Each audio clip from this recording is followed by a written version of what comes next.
In this video, I want to do something really different in terms of the Dylanology, or the branch of it I'm pursuing, and that's because a friend of mine wrote a paper as part of his master's program in English, and in it he compares Bob Dylan to Ovid. I asked him to send it to me, he did, and it's great, which is no surprise because he's a great writer and teacher. So wanted to see what an English teacher's mindset was in looking at Dylan, whom he's a fan of but not a passionate fan, so he's not a fanatic like me, and comparing him to a great classical poet in the Western tradition, which, as you probably know, is a tradition I think Dylan is absolutely a part of. So I'm going to read just some highlights here from the different excerpts. It cannot be said that Bob Dylan is necessarily an apocalyptic songwriter, and yet he stands at the end of a long tradition of Ovid inheritors, and through his lyrics, he expresses an understanding of both love and change, the two most central Ovidian themes. I think that's exactly right. We have an interesting piece of corroboration there. You remember maybe Bob Dylan did that famous ad with IBM's supercomputer Watson, which read all of his lyrics and said that the two central themes were time passes and love fades. A little further down, it mentions the human condition, and I think that triangulation, time passing, love fading, and the human condition really comprise the focus of Dylan's art. In fact, you can see all three of these in his acceptance speech, his very short one, when he won the Oscar for the song Things Have Changed. Well, it's a song about a love that is no longer there. It's obviously about change. Change is in the title, Things Have Changed. And in that acceptance speech, he thanked the Academy for having the courage to vote for a song that was honest about the human condition. Let's go a few thousand years back from that acceptance speech to Ovid's career, and he, of course, wrote Metamorphosis. And I'm definitely not qualified to explain what that's about, but it's obsessed with change, right? With not just change, but the end of things, because as things change, they move towards an end.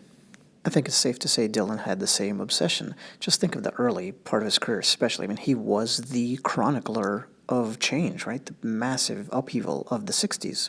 I think it's safe to say that he was the most notable artist in any medium to focus on that. And young as he was, though, he was also obsessed with the end of things, even back then. And I've talked about this in some of my other videos. So, he constantly goes back to the flood, which is a version of the end of the world. I mean, that really comes up at the beginning, middle, end of his career in countless songs. And Ovid also wrote about the flood, about an ending flood, but it wasn't the biblical one, probably from the same mythological roots, but this was ancient Rome, so it predates the Bible. Pretty amazing, then, the amount of connections that we're seeing here between these two different artists. Now, the trigger point for comparing these two artists is something that's been noticed before. It was the fact that Dylan borrows heavily from Ovid in the fantastic 2006 album, Modern Times. So I'll read just a bit from this next section of the paper. Dylan's express adaptation of Ovid's poems In Exile in his Modern Times albums establishes a necessary connection between the times we live in and the themes of loss and sorrow owing to his exile. That's Ovid's exile from Rome, by the way, so skipping down. It seems appropriate that Dylan, whose own poetic concerns are wide and varied, should draw upon this poem. Now, here's a point I kind of independently noticed and think is just perfect and really ties together how strange but coincidental and perfect this all is. Ovid wrote of love and sadness, Tristia, and Dylan sings of it and uses the blues style. And in a way, you could say that Ovid had the blues. Here's a specific example cited of the appropriation, by the way, in Working Man's Blues, so there's that word. You are dearer to me than myself, as you yourself can see. That's, as the paper points out, right out of Ovid, wife, dearer to me than myself, you yourself can see. Let's go to the last sentence. Again, the songs on this album hit the sense of loss Ovid suffered in exile, and also the theme of love and changeability that concerned him throughout his career. And bear with me for a second, but I also think that's a perfect fit in the sense that Dylan longs for something lost throughout all of his career, not lost love, but the lost America. It's that pastoral, pre- and post-Civil War country and people that we used to be. I think so much of his art is about pining for that, trying to recreate it in a way. And that's similar to the way that Ovid always missed Rome once he was banished from there. Speaking of that, next slide, if you will, first sentence, and his exile was, of course, the last big change in his own life before his death.